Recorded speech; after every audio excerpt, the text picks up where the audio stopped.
तो hello guys, New York pro ख़त्म हो चुका है तो आ चुके हैं सारे रिजल्ट। तो सबसे पहले बात करते हैं अपने इंडिया के proud body builder Aneek Ghosh के बारे में। अनीक घोष आए मेंस फिजिक कैटेगरी में 8th प्लेसिंग लेके, जो कि थोड़ी बहुत नीचे है, पर मेरे हिसाब से जैसी उनकी बॉडी थी उस हिसाब से उन्होंने बहुत ही बढ़िया कंपटीशन दिया। उनकी जो प्रेजेंटेशन थी वो बहुत ही ज़्यादा कॉन्फिडेंट होके पोजिंग कर रहे थे, अपनी एक स्माइल थी उनके फेस में और बहुत ही अच्छे तरीके से पोजिंग कर रहे थे वो। तो अगर मैं उनकी बॉडी की बात करूँ तो उनकी बॉडी कंडीशनिंग नहीं थी उनकी बॉडी के अंदर, सही जो बात है, क्योंकि मेरे हिसाब से वो प्रेप जिस हिसाब से कर रहे थे उस हिसाब से बॉडी उनकी मेरे हिसाब से बेटर आई है। मेरे को लगा था कि और थोड़े ऑफ साइड में रहेंगे अनीक घोष इस कंपटीशन में, पर वो थोड़े बहुत ऑफ थे, इतने ज़्यादा कंडीशन नहीं थे जितने एंड्रे ड्यू, ब्रेंडन हेंड्रिक्सन थे। पर वो एक तरह से एक बड़े बॉडी बिल्डर लग रहे थे। एंड्रे ड्यू के बाद सबसे ज़्यादा साइज़ मेरे को अनीक घोष के अंदर ही लगा। अनीक घोष की जो बैक थी वो ब्रेंडन हेंड्रिक्सन से भी बड़ी थी, डिटेल थी उनकी बैक, और उनके बैक के अंदर बहुत ही अच्छी डिटेलिंग आ चुकी है। अगर वो और कंडीशन करके आते अपनी बैक को तो उनकी जो बैक की एक मसल है वो पॉप आउट करती।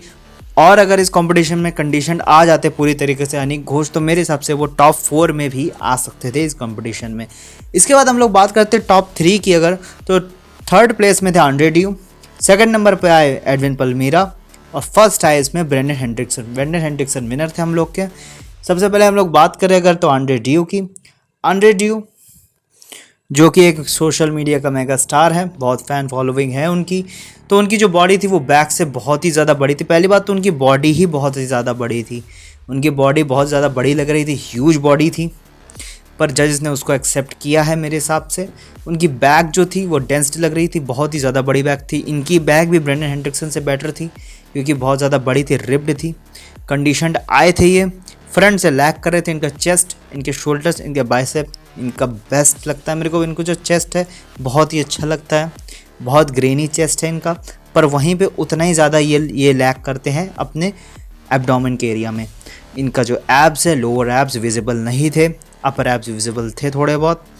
तो अगर आप इनके ऑब्लिक्स के एरिया को भी देखा जाए तो वो ज़्यादा कंडीशनड नहीं है, इसलिए मेरे हिसाब से जजेस को ये ज़्यादा अपीलिंग नहीं लगा उनके मेंस फिजिक कैटेगरी के हिसाब से, क्योंकि as a men's physique category आपको रिप्ड टू बोन आना पड़ेगा, बहुत ज़्यादा बिल्ड बॉडी लेके आनी पड़ेगी, तभी आपकी हायर प्लेसिंग लगेगी इस कैटेगरी में।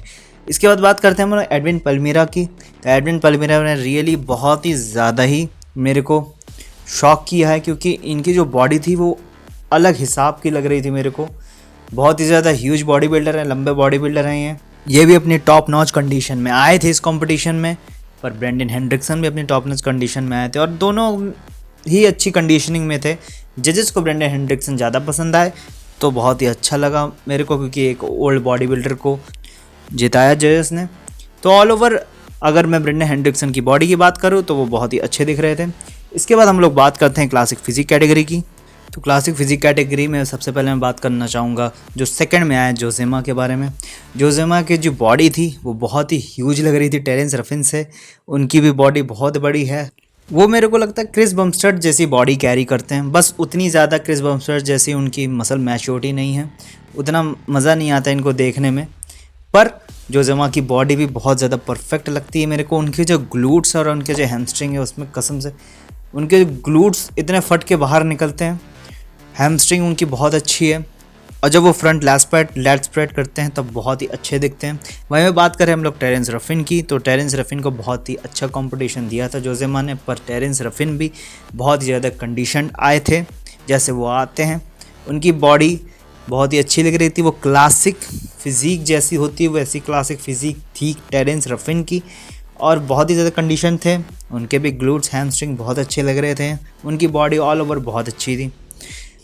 अब देखने वाली बात ये रहेगी कि टेरेंस रफिन हम लोग को अब क्या मिस्टर ओलंपिया में डायरेक्ट दिखेंगे या फिर और कॉम्पिटिशन्स खेलेंगे, ये बात तो टेरेंस रफिन ही बता पाएंगे हम लोग को। बाकी हम लोग तो बहुत ज़्यादा एक्साइटेड रहेंगे टेरेंस रफिन को देखने के लिए। इसके बाद हम लोग बात करते हैं निक वॉकर की, the winner of NY Pro 2025, 3 times champion Nick Walker जीत चुके हैं इस साल फिर से तीसरी बार, और बहुत ही अच्छे मार्जिन से जीता है। विलियम बोनैक नहीं टिक पा रहे थे निक वॉकर के सामने। निक वॉकर बहुत ही ज़्यादा टाइट आए थे इस बार, पिट्सबर्ग प्रो से भी ज़्यादा टाइट लगे मेरे को। उनकी बॉडी बहुत ज़्यादा टाइट लग रही थी। उनके एब्स का पोर्शन में आप लोगों को अगर देखोगे आप, तो उनका जो एब्स का पोर्शन था वो ज़्यादा टाइट था और ज़्यादा बेटर उनके एब्स विजिबल थे पिट्सबर्ग प्रो से। बहुत ही कम वक्त में इतना ज़्यादा कंडीशन आना, इतना ज़्यादा इंप्रूवमेंट करना निक वॉकर ही कर सकते हैं ये। तो मैं अगर ऑल ओवर प्लेसिंग की बात करूं तो 5th में रहे सेसन हेराती, 4th में रीगन ग्राइम्स, 3rd में माइकल क्रिजो, 2nd में रहे विलियम बोनैक और विनर थे निक वॉकर। अगर सेसन हेराती की बॉडी की बात करूं वो थोड़े बहुत इस कंपटीशन में मेरे को फेडेड दिखे। उनके एब्स का पोर्शन मेरे को विजिबल नहीं था, वो थोड़े से फेडेड थे इस कंपटीशन में। वो फीबो में जैसी कंडीशन लेके आए थे, अगर वो इस कंपटीशन में लेके आते तो ज़रूर वो टॉप 3 या टॉप 4 में आ जाते। इसके बाद करते हैं Reagan Grimes. Reagan Grimes really बहुत ही ज़्यादा इंप्रूवमेंट दिखाई अपनी बॉडी के ऊपर। इतने बड़े बड़े बॉडी बिल्डर्स के सामने इतना अच्छा परफॉर्मेंस देना और सेसन हेराती जैसे अच्छे बॉडी बिल्डर को हरा देना, ये बहुत अच्छी बात है। रीगन ग्राइम्स की बॉडी के अंदर भी बहुत ज़्यादा इंप्रूवमेंट दिखे। इसके बाद बात करते हैं अगर क्रिजो की। क्रिजो इस कंपटीशन में टाइट थे और रीगन ग्राइम्स ने भी पर इनको अच्छा कंपटीशन दिया था प्री जजिंग में। फाइनल्स में क्रिजो ज़्यादा टाइट थे। क्रिजो की बॉडी इस कंपटीशन में मेरे को पिट्सबर्ग से ज़्यादा बेटर लगी। सही बताओ तो इनकी बॉडी थोड़ी बहुत लैकिंग लगती है मेरे को गट के एरिया से। गट का जो एरिया है इनका, एब्डोमेन का एरिया, मेरे को बहुत ही ज़्यादा ह्यूज दिखता है, बहुत ज़्यादा बड़ा दिखता है।